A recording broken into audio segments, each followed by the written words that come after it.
Tonight.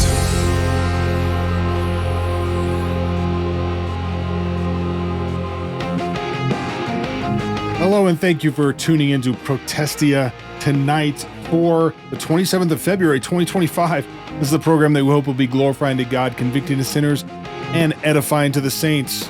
A program with sincere questions and biblical answers. Special shout out to our Protestia insiders who support this program on an ongoing basis, and all other Protestia content for $5.95 a month over at patreon.com/Protestia. They get ad-free browsing on the website. They get, I think the thing they get that's the most valuable is the warm feeling in their heart from knowing that they're keeping the serrated business of polemics and discernment going on the interwebs, coming from Protestia.com. Again, thank you for tuning in. I kind of started this program. I'm not sure exactly what we want to talk about, but fortunately we have a good friend, founder of Protestia.com, Pulpit and Pen before that, troublemaker extraordinaire JD Hall on the program with us today. I'm just going to bring him in. We always put the gospel before everything on this program. But I might as well introduce I was going to say special guest, but I don't think that you count as a guest. I mean, honestly. Well, I'm not going to mind my manners as you expect guests to do. So, guests on this program don't have to do that anyway. But consider me here.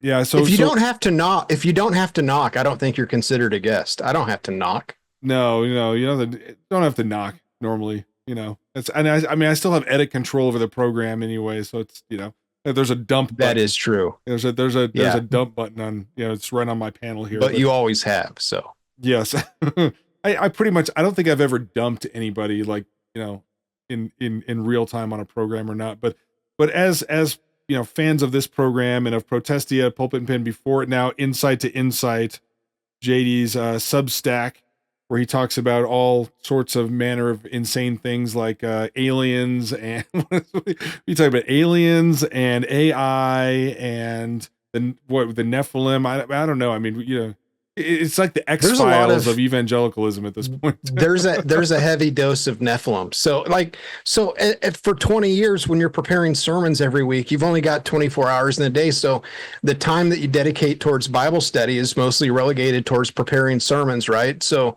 I've been just studying scripture as I've preached through it, and you still have, your personal time in the Bible, but you only have so much time.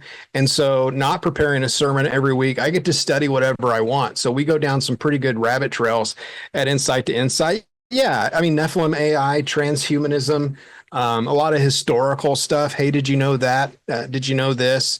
Why did King Saul want a pile of dead foreskins, just a bunch of the weird stuff like that. So, I appreciate you subscribing at insight2insight.com with the number 2, and the second insight is spelt differently than the first insight. Just Google it. You'll find it. And I also enjoy it when those articles, I enjoy the cooperation with Protestia to put those in the insider portion for paid contributors. So if you're a subscriber or a paid subscriber, if you are a paid subscriber for Protestia as an insider, you get most of my, basically, if I remember to go into Protestia and post it, it's on the insider portion.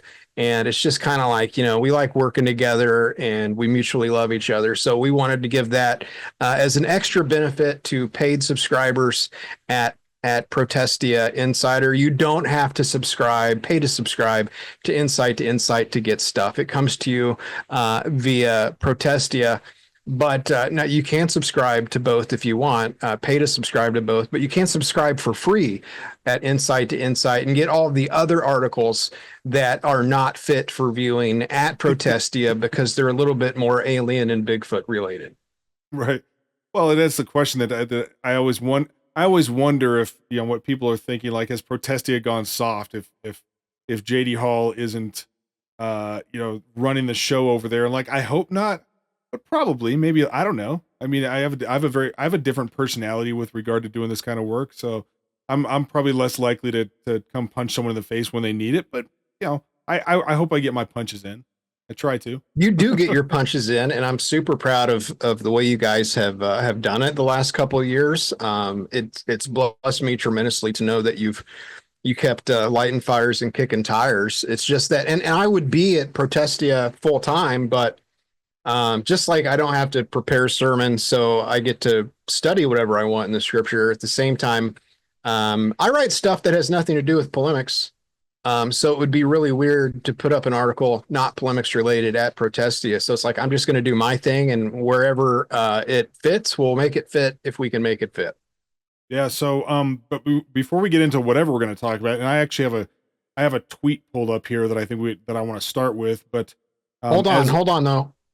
You forgot the gospel. that's what I was going to say. Before I get to this tweet that I've pulled up here, Oh, we have a tradition of okay. sharing the gospel. Before we get into that, would you like to share the gospel with our wonderful viewers? Yeah, the gospel is the good news of God's salvation to save sinners. It's only for sinners. It's not for anyone who's righteous. Of course, no one is righteous, not a single person, but it is for those who self-identify as sinner. If you self-identify as righteous, you can't access it. Grace is something that is unmerited and undeserved. That's why it's for sinners. And it's the good news related to Christ Jesus' death, burial, and resurrection that was done for us. So Jesus, who is currently still now God incarnate, he became flesh and planted himself into the womb of a virgin as an embryo. He grew in wisdom and in stature and in favor with God and man. And in due time, he took the sins of the world. God imputed them to him on our behalf, and then he died in our place. God poured out his wrath on God the Son so that he could be both just and the justifier of those who believe in him. Jesus rose again from the dead, proving that he was God and that his sacrifice was accepted, that it was good enough. Then he ascended into heaven, and now he intercedes for us. In other words, he serves as our one and only priest before God, continually granting us forgiveness each and every time that we fall short of his glory, which is constantly. And so that's the good news of the gospel. And you, like everyone else who's ever lived, has access to that. If you would repent of your sins and believe and trust in the gospel as opposed to trusting in your own righteousness. That's the gospel. And we share that at the top of the program because, you might think that we're both ugly and shut this thing off. And so if you're going to hear one thing, it's going to be the gospel. It's not going to be our ramblings about whatever's going on in evangelical land. And yet we're going to ramble about what's going on in evangelical land. So we're going to start with this. So I came across this, and I'm going to see if I can get this on the screen over here so everybody can see. You know what? Let me put it big here. On X, formerly known as Twitter, I don't know who Nicholas Evans is, but I found this really interesting. He said when he sent, and JD, you probably know that there's a little kerfuffle in that the Credentials Committee of the Southern Baptist Convention has refused to really do anything about a specific church that very clearly has a female teaching pastor in opposition to the Baptist faith and message. They said last year, we don't need the law amendment, which was an amendment to amend, it was going to be a ratification of the SBC Constitution to clarify any pastoral role is off limits for women, as is in accordance with Scripture. And it was rejected. And a lot of big name SBC platform types spoke out against it, saying it's not necessary. We have the Credentials Committee. They can handle these things. We don't need to amend the Constitution. Now we're finding out the Credentials Committee is worthless as far as actually enforcing the Baptist faith and message. And this Nicholas Evans said that he sent an email to try to find out. He said when asked for clarity on how a church employing 5 female pastors is somehow operating with close adherence to the BF&M, the Credentials Committee corrected me to let him know that Saddleback, Fern Creek, and First Baptist Church Alexandria were not removed due to their hiring of female pastors. Now, I thought they were. I thought that was the issue. I thought that's why why Saddleback wound up coming before the floor of the SBC and being removed from friendly cooperation. They said this email that they sent back to him, you may resubmit your concern and request that it be reconsidered, blah, blah, blah, blah, blah. we do want to correct the misstatements you provided. And apparently his contention that these other churches were removed because they employed female pastors is not correct.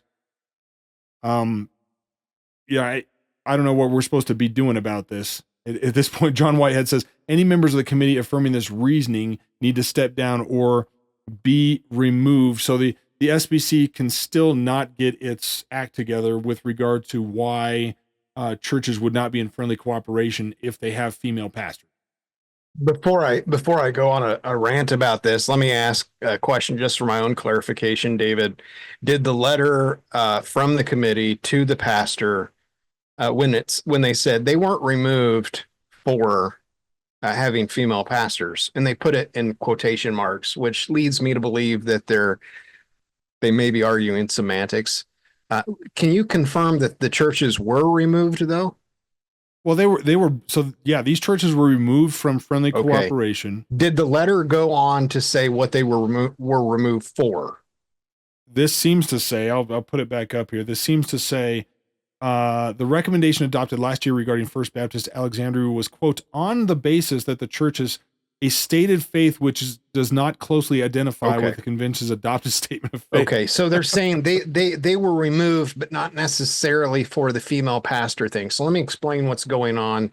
I mean, hopefully you have a frame of reference already, but as you, I'm sure, are aware, the Southern Baptist Convention, invaded by leftists, has to maintain the image that they are conservative for the purpose of propaganda and controlled opposition. If they were honest and told people, no, we're really okay with this, then they would lose their funding. The cooperative program would bite the dust. Grandma's not giving her milk and egg money in the offering plate anymore. Pastors will stop supporting the cooperative program, because the moment Christians say, we're not going to give any more money in the offering plate because you'll send it to this Antichrist organization called the Southern Baptist Convention, that's the moment, that's the only moment that pastors in the SBC will say, we're going to drop out. If it affects them financially, like I got to pay my salary. If you're not giving any money, okay, we'll keep it here locally. So they have to keep up this, the charade of being conservative when they're in fact not.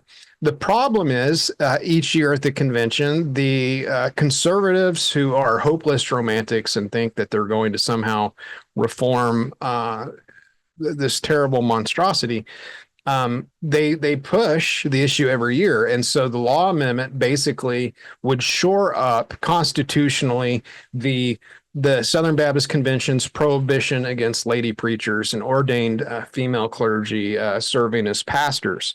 The argument from the left can never be honest, because liberals cannot be honest, because the moment they're honest, they can no longer be subversive. So their argument was, we don't need this. It's already not allowed. Now, the parallel in American politics is, say, immigration law. When conservatives push for immigration law to shore up our immigration laws, to make the law even clearer, the Democrats and the rhinos inevitably have one argument. And the argument is, this isn't necessary because we already have immigration law. All right. They said it during Trump's first term. They said it during Biden's term. We don't need yet another piece of immigration law. It's already illegal. Like, illegal aliens are already forbidden from voting. We don't need voter ID law. They can't vote legally anyway.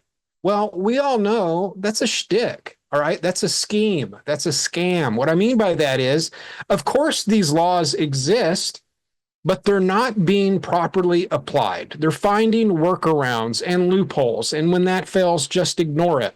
So when Democrats say illegals can't vote already, yeah, legally, but because there's not a voter ID requirement, they just give scouts honor that they're legal, and then they're given, or they show their driver's license, which on a state level may not require citizenship to obtain, and then they go vote. So Southern Baptists, the leftists, are saying, we don't need that. It's already not allowed. Now, remember, back in 2019 or whenever it was, Albert Mohler During it's kind of like Shark Week, on the Discovery Channel. We have Conservative Week for Albert Mohler a week before the convention every year. He came out and he said, there are no female pastors in the Southern Baptist Convention. And David, that's actually the issue where I looked up the definition of the word gaslight, right? Because you and I have been covering this for years.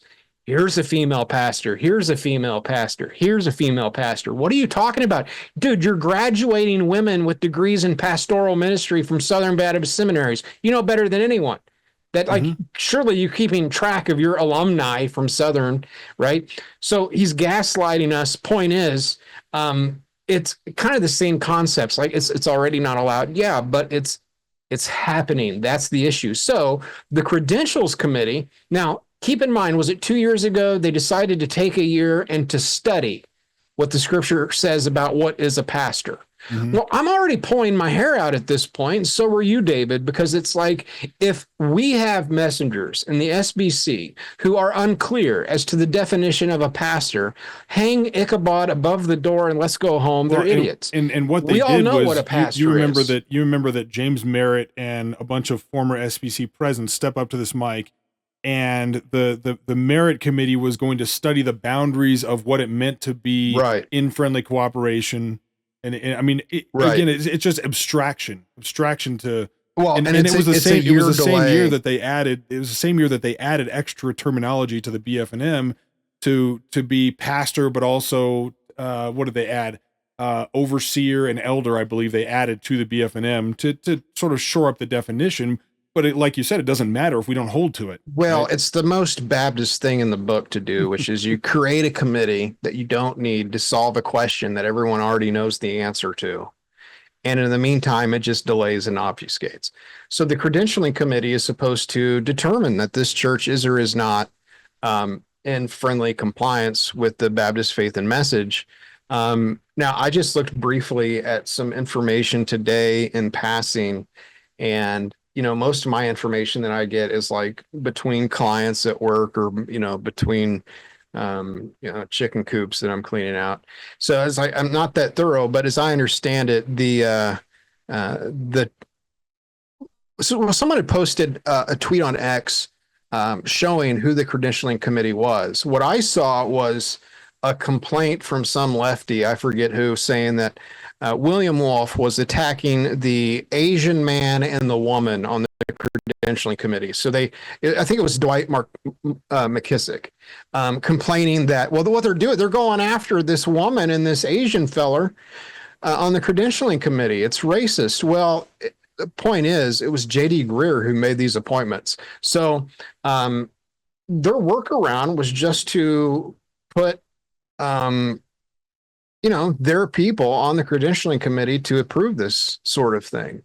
And that's how they got around it. Now, why a woman is serving in that role to determine a pretty significant theological matter is who's in friendly cooperation. I mean, that's a doctrinal issue. The whole point of women not being in positions of authority is related to theology and doctrine, that they're not to be making those types of decisions. But nonetheless, that's what we got. So anyways, here's the news. All right. Breaking headline. Southern Baptist Convention does everything possible to keep liberal progressives in charge, to push liberal progressivism. In the meantime, they will beat their chest and swear up and down in a few months at the Southern Baptist Convention that they're as conservative or even more conservative as they've ever been. So the question is always is, how much time and attention do you want to put into saving the SBC? David, I saw the video that I did with Rod Martin a few years ago. Were you there on that one? I think so. Yeah. Where I kind of pushed on Rod a little bit, like, why save it? And for him, it was a matter of stewardship. I know Megan Basham feels the same thing. Like, there's a lot of resources at stewardship. Let's keep it. At this time, I think to me, it's sullied money. I would sooner take money from Anheuser-Busch than I would the SBC, once their hands have been on it. But here's the thing, if you want to stay in the SBC, just recognize this is going to be an endless war. Good luck. Yeah. And did you see the clip of the CEO of Lifeway that was put together explaining this? And really sort of, he kind of let the cat out of the bag with their angle on it, as if, and I think we've known this for a long time, but there are a lot of, people that are getting sort of their eyes open to what is going on, or at least how they approach this. So for people that haven't seen it, I'm going to play this clip, and Yeah. let me see here. Here we go. If I was a woman, I would feel hurt. My daughter, when I went to back to the church we planted on our 7th anniversary, I told the kids, if any of you would have the courage to stand up and talk and share a story, share a memory. And so my daughter got up there, notes in hand, and absolutely crushed it. A well-meaning church member came up afterwards and said, "It's too bad you're a girl." That made me so mad. Yeah. Because I do not want my daughter to feel like because she's a woman, her voice doesn't matter, she cannot teach, she cannot be involved. Moving forward and understanding why high capacity women need to be in the room where it happens. They need to be helping making the decisions, while we also respect our doctrinal boundaries. Right. Churches that are doing this really well are getting creative. Mm-hmm. They're saying, let's put an advisory council together, like men and women that just meet regularly to talk about the vision and strategy of the church. Let's get away from nomenclature. Let's get the right people in the room and dream up what the future of the church is. So, if I'm understanding him correctly, he's saying we need to stay true to our principles. And to do that, let's just get creative and play semantics. Yeah. Right. So if you just change these words and labels, we can get around our actual convictions while still staying true to our convictions. Why is it every time a man has this position, he's in a longhouse setting with a couple of women and he looks feminine himself? Like, what is up with that? And by the way, I would also be upset. I would also be upset if someone looked at my daughter, who's a faithful, godly, financially giving member of her, I hate to say it, Southern Baptist Church. It's a good church, despite that. And my brother is the associational missionary in in that association. So, I'm sure that they're doing their best. I would also be upset if someone looked at her and said, "It's too bad you're a woman." Well, how dare you say that? God made her the way God wanted to make her. But what you're actually saying is, how dare they say you can't be a pastor? Well, that's God that said that. How dare God say that? Is that he's God, therefore it's not a dare. Like, you don't have to double dare God to say what God says, because he's God. He's like the I am. He says what he wants. He is who he is. It's frustrating, David, because I have to look back at the last 15 years of my life and recognize that the segment that we're having this very moment is the same segment that we've had hundreds of times on this podcast. And it's like, I'm ready to move on. I don't have the space for this. I just don't. Well, I was talking about on the, I forget the name of the podcast, the Texas Boys podcast. I'll put up a link if you follow me on X when it comes out, about homesteading. And I said, it's a simpler lifestyle. You can just choose to opt out of things. That was what I was talking about. You can just opt out of the rat race. You can just opt out of owning 2 cars or having 2 car payments. You can opt out of public school. You don't have to send your kids there. You can opt out of all this stuff.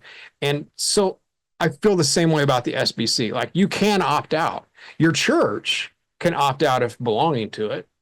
We're not United Methodists. We're not Church of the Nazarene. We're not Episcopalians, Anglicans. They don't own our property. You can just opt out.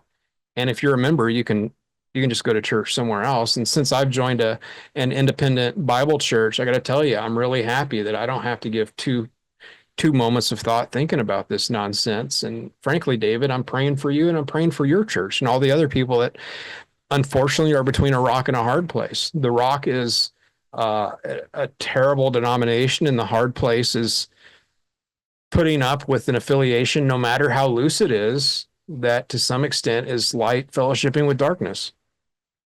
Well, and I mean, the SBC might kill itself.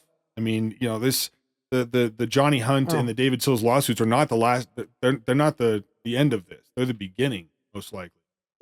But like our church is constitutionally a Southern Baptist church. So you have Not to not change the to constitution of the church to be able to disassociate.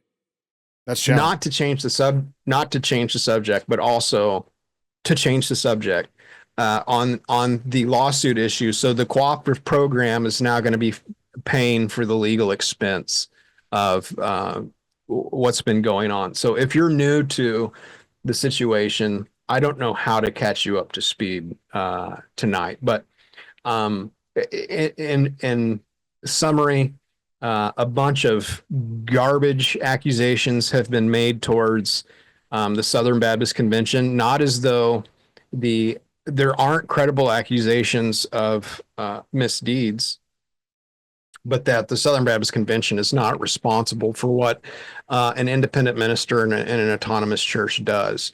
And so at the time, we pointed out that this was a scheme, this was a plot of Satan designed to hurt the Southern Baptist Convention. And because of this announcement that, hey, we're actually going to be taking essentially what is mission money to pay for these the expenses related to the legal defense of all these situations that were fomented in the Church Too movement, which piggybacked on the Me Too movement. I saw some statements on X from guys that I like. I don't know if John Harris was one that said this, but guys like John Harris, you know, the good guys, the white hats, saying, we warned you at the time that when the executive committee voted inexplicably to forego attorney-client privilege, that this would lead to the impossibility of a defense. If you can't communicate with your attorney with a degree of privilege, it's the foundation of a fair legal system, then you're obviously going to lose. And then you're going to be like blood in the water, chum to a shark, and they're all going to come at you. And I saw comments from the white hats saying, we warned you this is what would happen, and yet you were incompetent. And I got a little bit frustrated with that yesterday, because it's like, okay, so at a certain point, when you see a coordinated incompetence that defies logic and explanation, you have to admit that it's not incompetence, it's intentional. Okay. So if you look at, and this is some of the stuff I talk about insight to insight, you know, rabid conspiracy theorist. I'm evangelicalism's Alex Jones, after all. So you look at the fires in in Maui and in the Pacific Palisades, and you have mayors who are out of town who can't be contacted to make important executive decisions and related to the emergency. You have water systems that inexplicably don't work. There's no water to the hydrant. This is hard to explain. Or reservoirs that are drained for some reason. You have fire response that is anything but response. And you have really dumb decisions made after the fire that are keeping people from returning to their homes, not just immediately, but ever. And we Republicans are using this as an example to talk about Democrat incompetence. These people are too busy with their DEI and their racial quota hiring system to do a good job. I mean, their heads are focused on, providing transgender pet blessing ceremonies down at the Methodist Church and drag queen story time at the library, to focus on things like putting out your city when it's on fire. And I'm looking at this saying, it's a lot of coincidences. Do you really think they're that incompetent? At what point do you start saying this was intentional? Listen, anyone involved in this situation at the SBC, so far as the lawsuits are concerned, would tell you, if you roll over and get rid of attorney-client privilege, which is your constitutional, and not just constitutional, reasonable privilege and expectation. Like, no, you would, if someone said you can't have attorney-client privilege, you would be looked at as super unreasonable. Like, And it Well, doesn't matter if it's the Nuremberg trials. and This was an the thing that caught him intentional up, though, thing to sabotage the SBC. This was done on purpose. right? The thing that caught him up was that it was in the motion, right? The approved motion that commissioned the sex abuse task force was that the EC must waive attorney-client privilege. But they were smart people like Rod and others on the EC. They were like, "That's the dumbest thing ever," and basically taking the position like, if the messengers tell us to walk off a cliff, we're not going to do that. The messengers can't compel us to basically break our fiduciary duty and do things that are immoral and illegal, right? The term is fiduciary responsibility, Right. and they had a fiduciary responsibility, an official financial responsibility to support, or rather protect, the resources of the great many people of the 45,000 supposedly existent churches in the Southern Baptist Convention. And they didn't do so. It was obvious, it was on purpose. And so my point is, a lot of times as conservatives, we're like, this is great. This is an opportunity to talk about why they're incompetent fools. And I'm like, it's worse than what you think. That was on purpose. That was a design. Well, and then we had some of the platform or platform adjacent or platform wannabe morons out there promoting this idea that, well, it was just because they indemnified Guidepost. That was the mistake.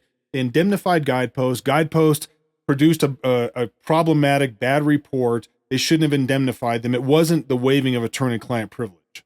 So I don't know if you saw this, but this was Griffin Gullidge. You know, I always get these guys confused, but arguing for, see if I can get on the screen here a little bit better. He basically arguing for, here we go, that it wasn't about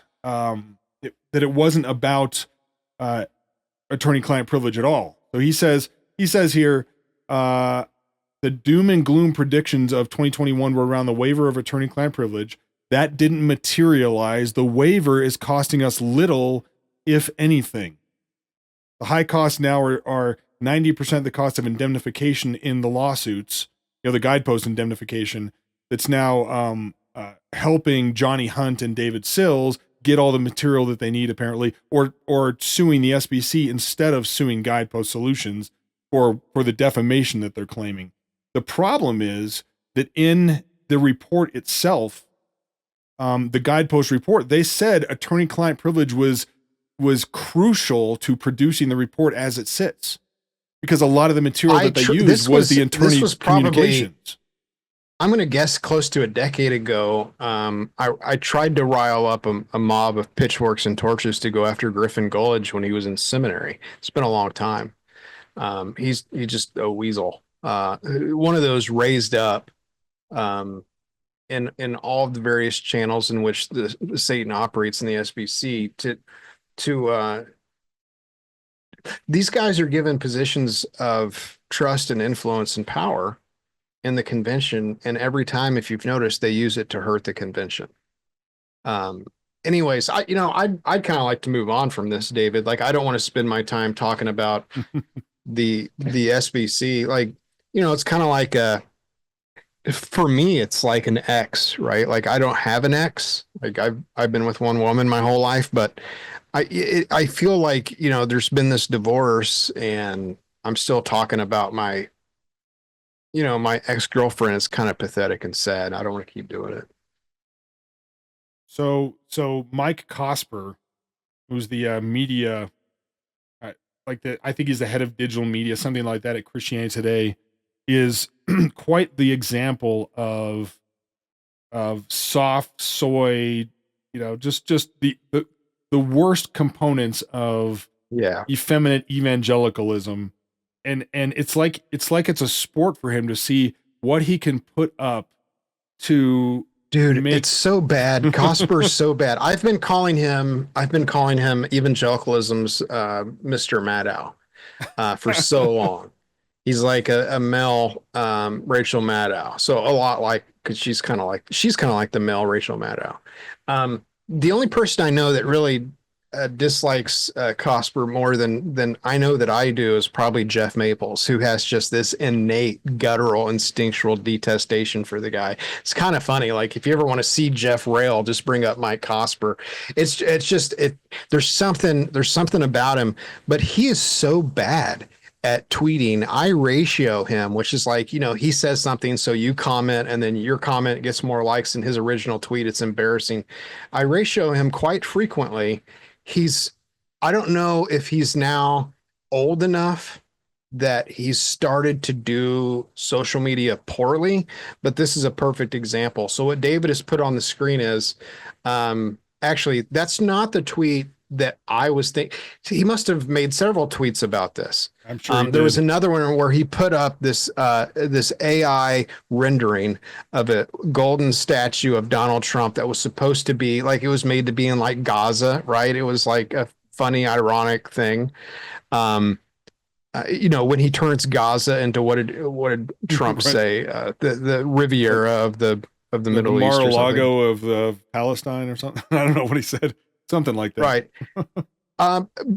So he's quite upset about that. And what I pointed out on the thread, although that one didn't ratio him, but I've ratioed him like 3 times over, several times recently.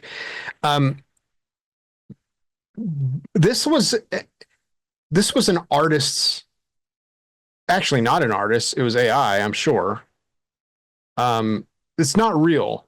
First of all, Trump says these things like making Canada the 51st state, and he's not that serious.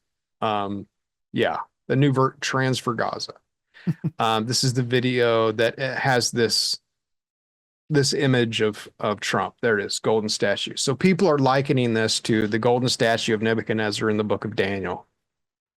Of course, what we're lacking from this video is any declaration that you must bow down and worship it. The fact that it is a golden statue is enough to make these comparisons. Here's the thing.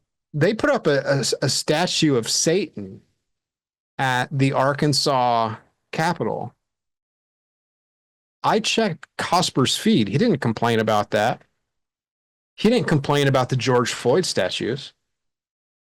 Shane Claiborne, remember when he argued that the statues of Jesus should come down? Cosper didn't complain about taking down statues of Jesus, and he didn't complain about putting up statues of Satan. Now, I don't expect him to go around opining on every statue that goes up or down. I mean, it might be a cheap shot for me to say I would have expected you to complain about it. But you know what? Statues coming down and statues going up have been a fairly constant news story since about 2018. And I know that Cosper has commented on the necessary removal of Confederate statues. I know that he's complained about all of the names associated with slaveholders in the Southern Baptist Convention being prominent in places like Southern Seminary, Boyce Chapel, by the way, or Boyce College. He's complained a lot recently Manly about, Chapel. Yeah, he's complained a lot recently about the potential of not funding Ukraine to the Ukraine war to the hundreds of billions of dollars. Right. So what is it with that? Because you've written on that real recently. Like, what is it with the sort of soy liberal evangelical and their love affair with never ending war in Ukraine? Let me finish the thought on the statue thing. But yeah, I can definitely. I'm about to change topics here. I can definitely talk about Ukraine. I just wanted to say I was having this thought in traffic today. I'm driving to work, and I'm having this thought about Cosper and this stupid tweet that he put up. He actually did respond to me this time. I put a picture of George Floyd or Satan. I don't remember which. I'm like, you didn't complain about these going up. This is your Lord and Savior, George Floyd. But my thought was, I hope these guys understand, Cosper, Russell Moore, Phil Vischer. I hope they get that the reason why Donald Trump can get away with things like, here's a giant statue erected to me, is because they made him into a martyr who survived a fatal wound. if you were trying to make someone into the Antichrist, or into a false Messiah, the way they've treated Trump, is a good start. So they've lionized him. They tried to put him in prison. They tried to kill him. They tried to bankrupt him. They went after him full bore. And guess what happened? He got up saying, fight, fight, fight. He was brave and courageous in the face of a bullet. He survived seemingly the unsurvivable. They very fascistly, outside the rule of law, locked up thousands of people who took an unauthorized tour into the U.S. Capitol while instigating riots through, USAID money given through the Tides Foundation. It burned down Minneapolis. Those guys didn't get in trouble at all. So Americans are looking at this very unfair thing happening. Trump survives all of it. He rises to the occasion and survives. He is like Napoleon, who came back from exile from Elba Island. He is the figure that appears messianic only because they tried to crucify him. He survived all of that. And so, of course, the masses wanting to follow strength, there is probably a little bit of a messianic vibe around Trump. I think we could admit that. I don't like the thought of him. Yeah, I don't think in Trump's mind, Trump didn't make that. Whoever made that video, I doubt seriously they had in mind Nebuchadnezzar, right? They were trying to own the libs and drive them nuts, I'm kind of for that. I'm not against that. Have a good time with it. We can laugh while they clutch their pearls. Point is, it's only because of the way they treated Trump that he has the following that he has. They created this. They get what they get. Now, in terms of Ukraine, though, so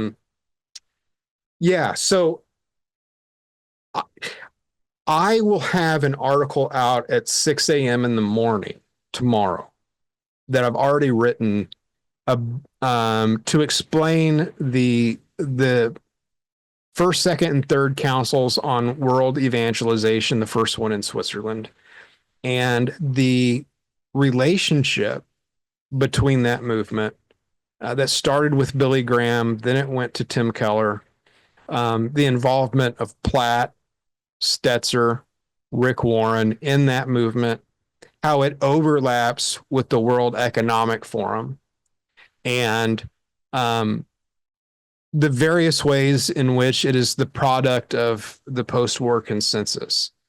And so the point in writing that specific article was what has happened in terms of the leftist takeover that Satan has orchestrated in the SBC and in American evangelicalism is actually a global commandeering of evangelicalism worldwide.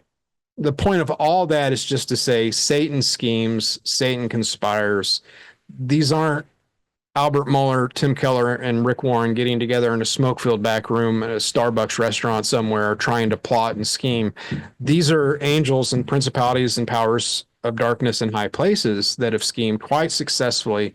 They do it at the local level in your local church. They do it at a national level regarding denominations. They do it in an international level regarding whole nations. What makes the post-war consensus is that it is a general consensus, real or imagined, that came about after World War II as a way to look at and evaluate what had occurred in the rise or the in the development of World War II. So after the dust is settled and you have millions of people dead and nations torn apart, continents torn apart, and you have total war practiced everywhere in every theater of war, the question is what caused this? And there are definitely some answers that we don't want to talk about in terms of what caused World War II. The history of warfare in Europe, going back centuries, the complicated relationship between the nation states in Western Europe. World War I, there's a lot that goes into this package, the way Germany was treated following World War I. Britain's centuries-old policy of being at constant war with whoever their greatest competitor in Europe might be at any given time. That's all too complicated. That's too complicated for propaganda. Propaganda needs to be very simple and easy for people to understand. And so what they said was, this wasn't really Hitler, and it wasn't so much Germany. What caused World War II was strong leadership and nations only looking out for themselves. So nationalism became the bad guy. It's not just Hitler in Germany or Mussolini in Italy.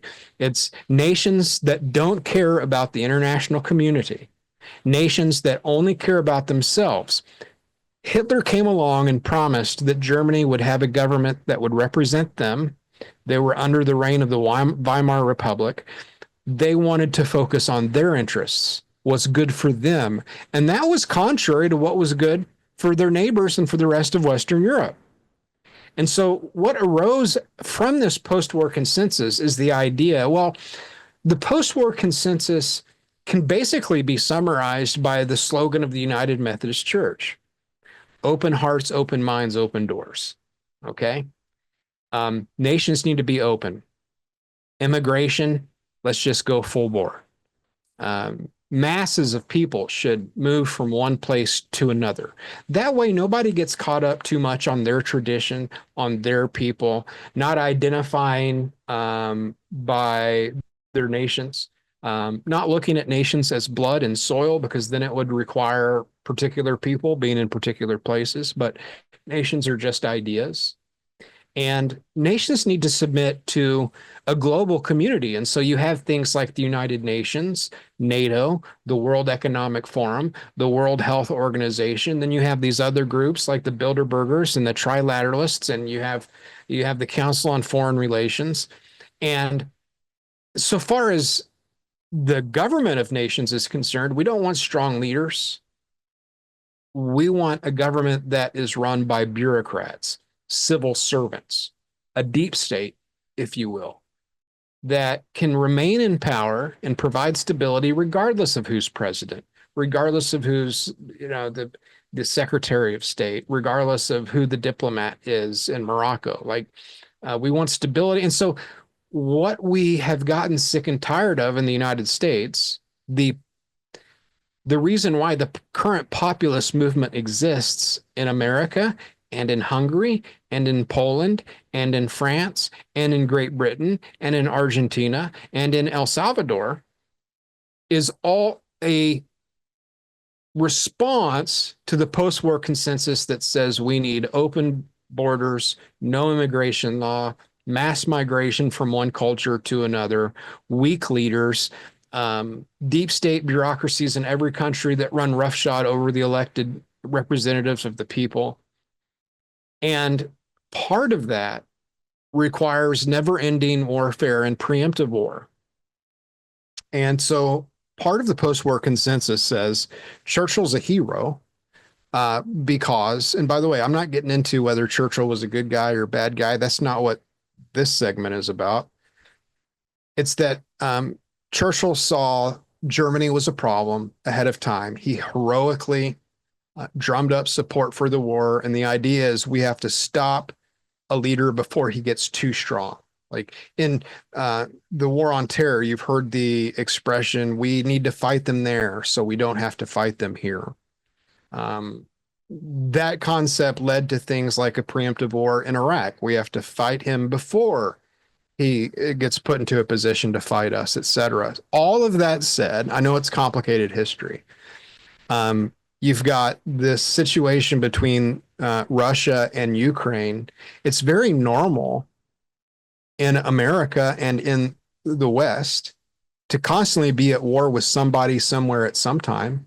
There always has to be a war. If you want to know why the Afghanistan withdrawal was so hurried and rushed, it's because they had a war to get to. That's why. Ukraine was already coming down the pipe. We know we're going to war with Russia next, a proxy war, but still war. And so there's so much invested in this global concept of an international community that a fight anywhere must be ours. My point is, there's not a direct reason specifically why it seems that all the leftist evangelicals have thrown in for Ukraine and want endless war. So I wish I could say, here's the reason why. You've noticed the correlation between the more left you are as an evangelical, the more you'll be angry that pointless bloodshed ends. It's just that they're very much children of the post-war consensus. They're globalists. They want big government. Big government requires an industrial war complex. They want they want no borders. That requires an immigration structure that allows a conflict of cultures. That's what they're about. And so it doesn't hurt. I would also add that, I mean, the Democrats want this war. They always have. They're pretty bloodthirsty people. No one's as murderous and no one has as much bloodlust as a Democrat in charge of the military. I mean, they'll just start, if they don't have an enemy, they'll find one. They'll just bomb enough people until they make enough enemies.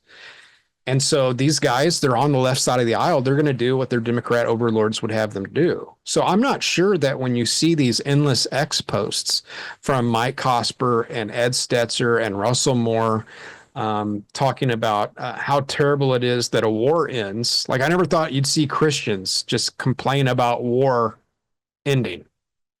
Doesn't seem to make a lot of sense. Like, our God will turn swords into plowshares one day. They want endless war. A lot of that is just, they're on that side of the aisle. I don't know that it's that much more complicated.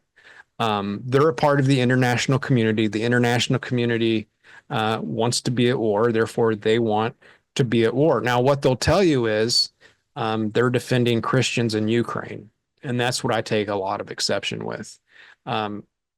Zelensky from 2014 onward, after the coup brought about by the U.S. State Department and Cynthia Noland, the Secretary of State, we fostered a coup in Ukraine. We overthrew a democratically elected government because the government elected by the people of Ukraine was pro-Russia, and we couldn't have that. And so after overthrowing that government, we installed Zelensky in office. Zelensky then went about engaging in what the United Nations calls ethnic cleansing by their definition. Ethnic cleansing doesn't necessarily mean putting people into gas chambers. It's about the eradication of an ethnic group or a culture. And so the United Nations definition of ethnic cleansing would include banning or criminalizing a language, books of a particular culture, a religion, or education belonging to a specific ethnicity or culture, and also art. And so because Eastern Ukraine is very Russian, I mean, these people used to be Russians a generation ago. It was Eastern Ukraine that brought the votes necessary to have a pro-Russian government installed to begin with.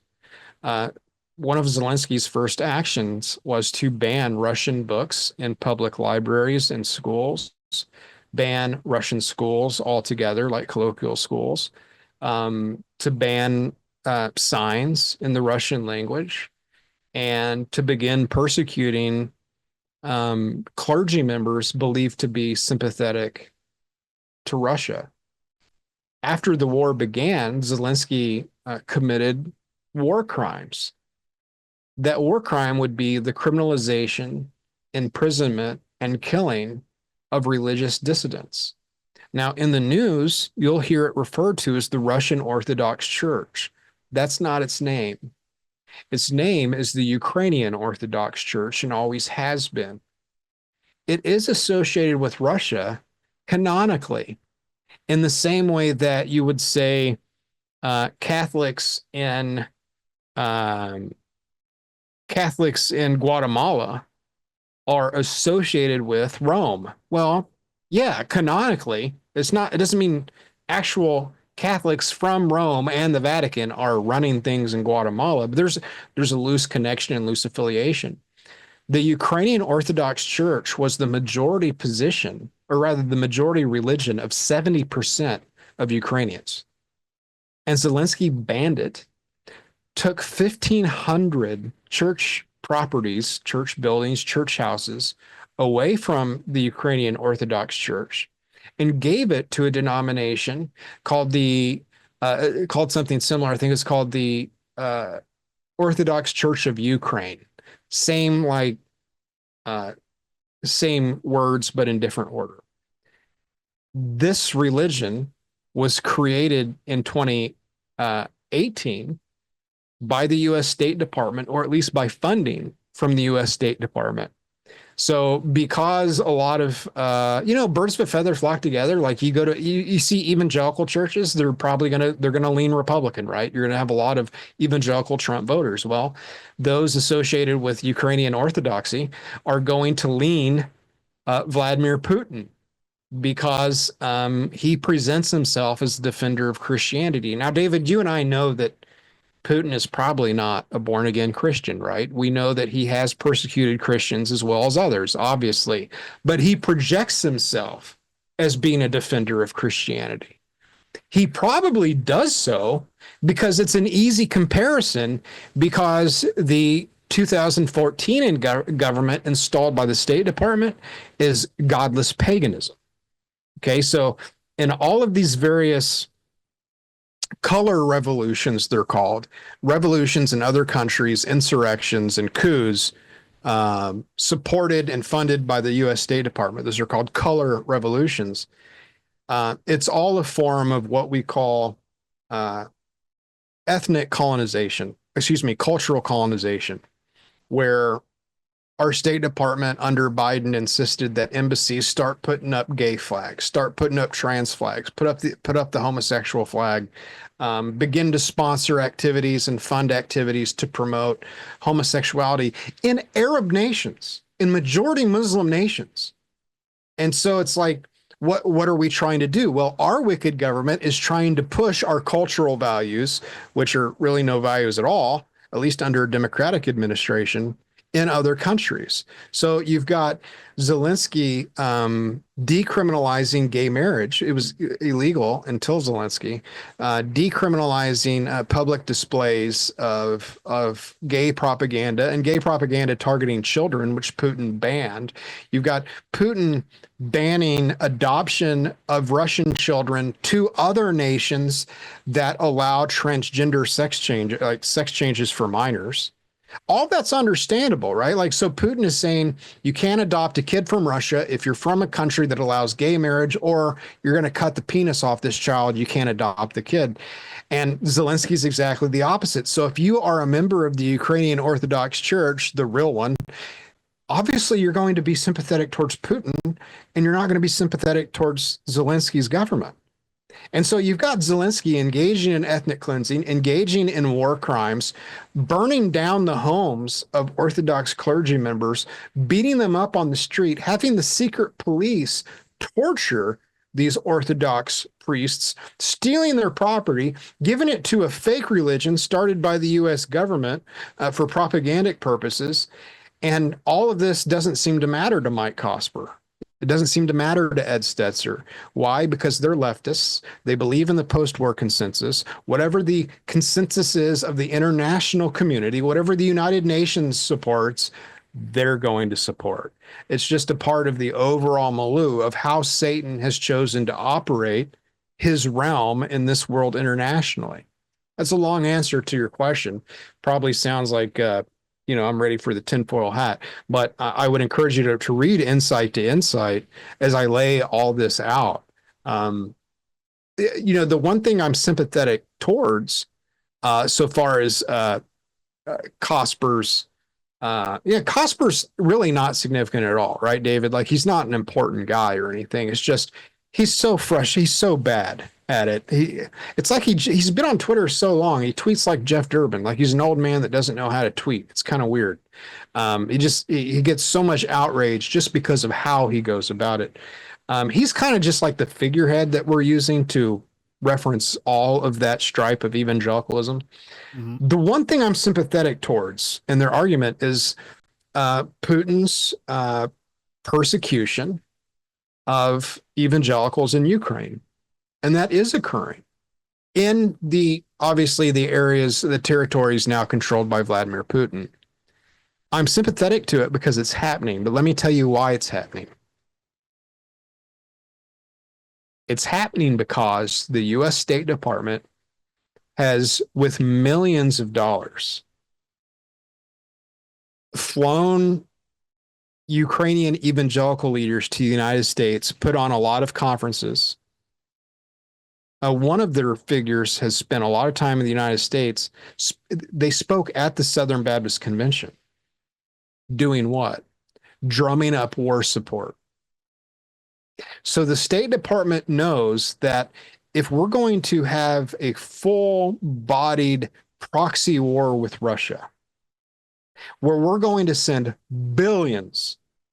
hundreds of billions of dollars to the industrial war complex and Ukraine. Remember, we're funding the war machine and Ukraine. We're giving cash to Ukraine. We're also giving cash to Lockheed Martin and Raytheon and basically all the companies that Nancy Pelosi has stocks in. We're like dumping billions of dollars in. If we're going to have that much cash go from the taxpayer to the war effort, you got to have the Bible Belt on board. They needed evangelicals to be calling up their senators from Kentucky and West Virginia and Alabama and Mississippi and Florida and Texas. They needed evangelicals to support the war effort to justify billions of dollars being laundered internationally to corporations that would eventually be sent back to U.S. politicians. So the best way to do that, if you want to get half of America on board, get the evangelicals on board. So they fostered these relationships as a political psyop between evangelicals there and evangelicals in America. Putin knows this. He's not a dummy.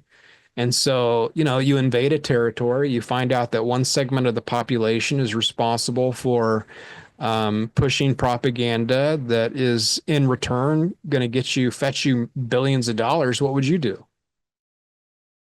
Mhm. You'd make them a target.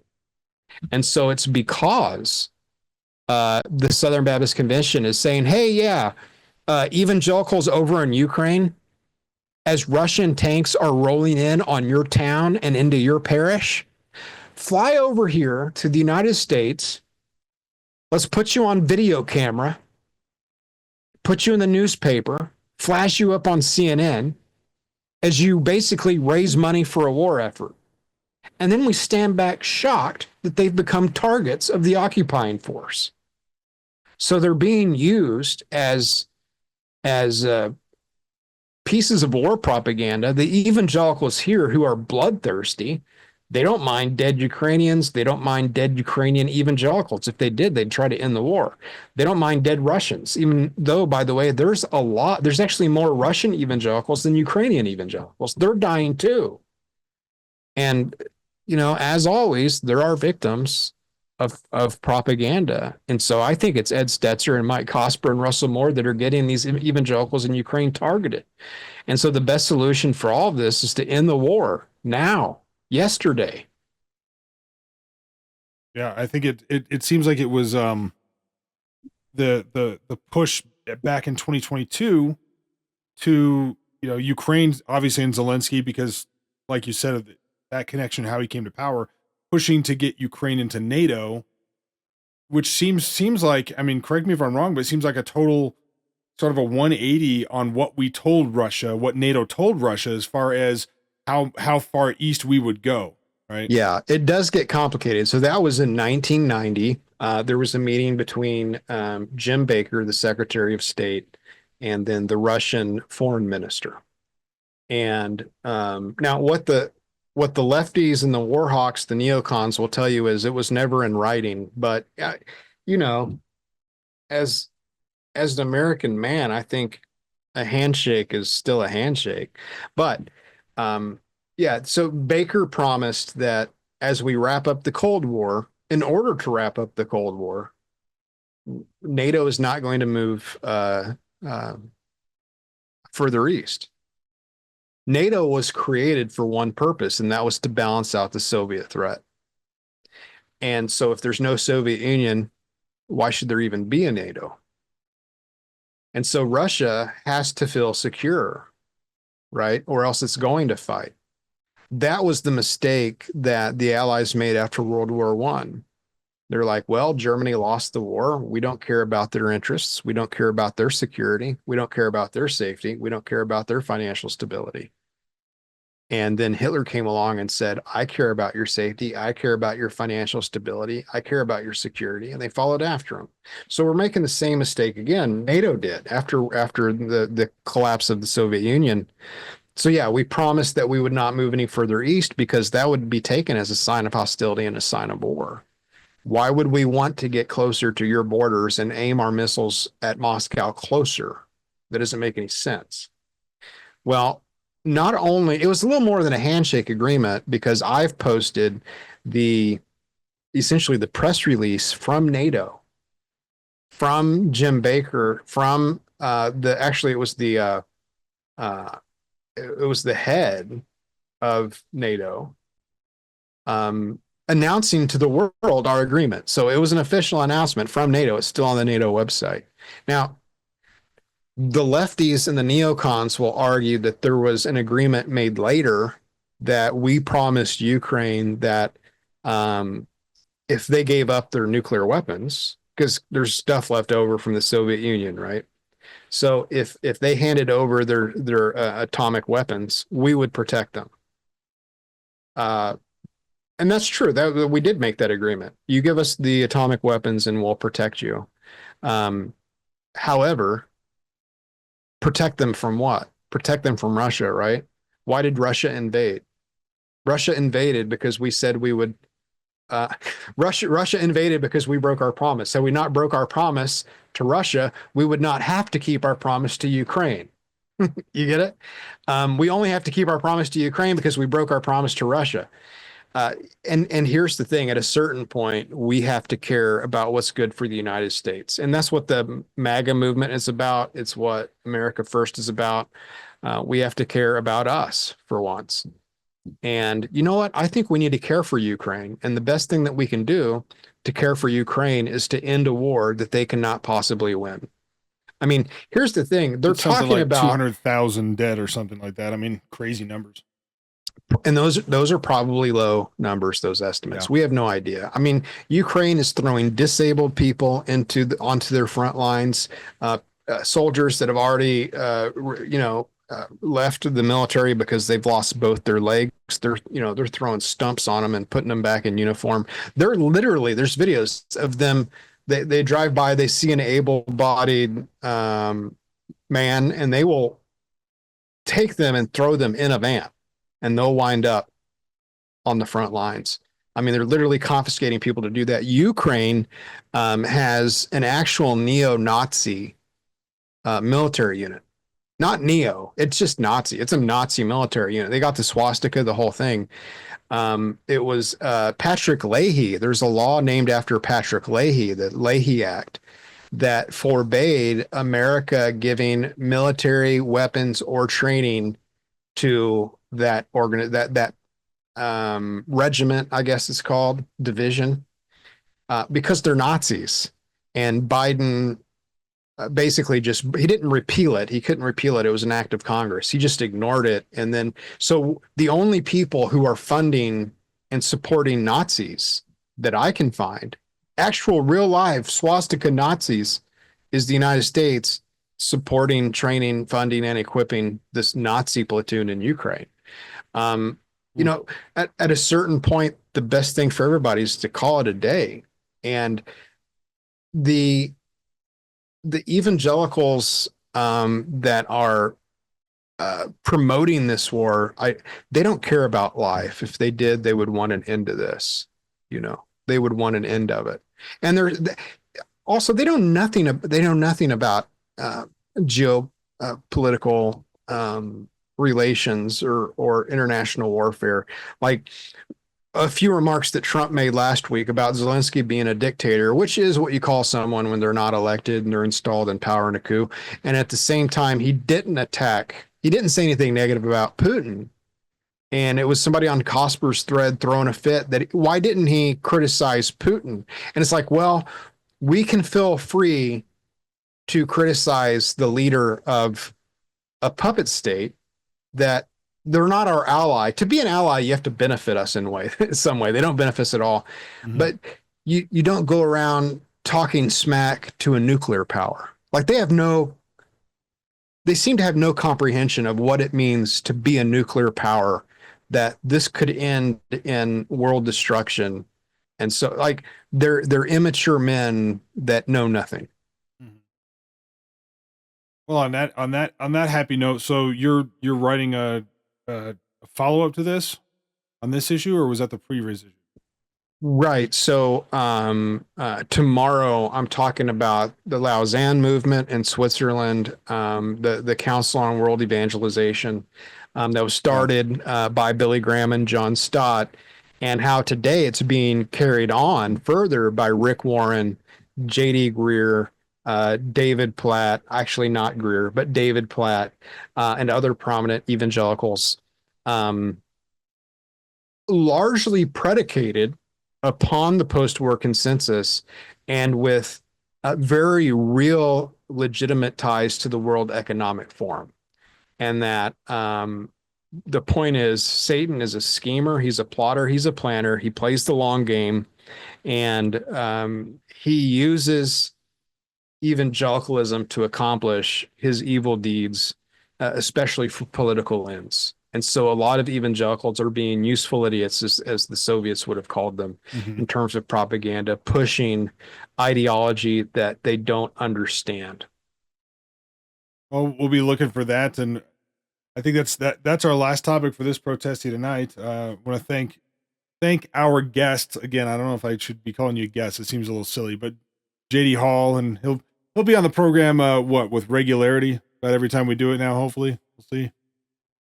Yeah, I guess you're going to call me a guest if I'm here every week. Yeah, exactly. I don't know if I call you a guest if you'd like founded the website and the whole thing. You could call me chicken farmer in residence, or guest or how many nicknames emeritus. have you given yourself now? Like Polemic Santa is my favorite so far.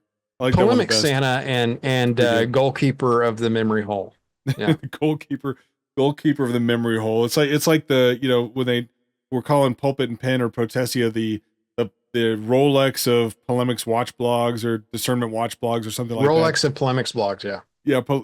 But it never made any sense unless you called it a watch blog. That's why Rolex made sense. And then all of a sudden watch blog got turned into blog, and now it's just the Rolex of blogs, which I thought watch blogs. Honestly, until just now you said that, I didn't realize it was a pun on watch. Well, that's why you're my friend. Because I can provide those kind of smart insights, years and years too late. I have the insight, you have all the intelligence. There you go. So thank you for joining us for this Protestia Tonight, everybody. Appreciate all the insider supporters, especially appreciate JD Hall for being here to help co-host. What do you call it, co-host again? I think that's the easiest way to do it. And watch out for his article coming tomorrow about the World Economic Forum and all that. I will be looking forward to it as well. And stay tuned to Protestia.com for all of your latest in Christian polemics and discernment news. See you again next time. As always, Temper Reformation.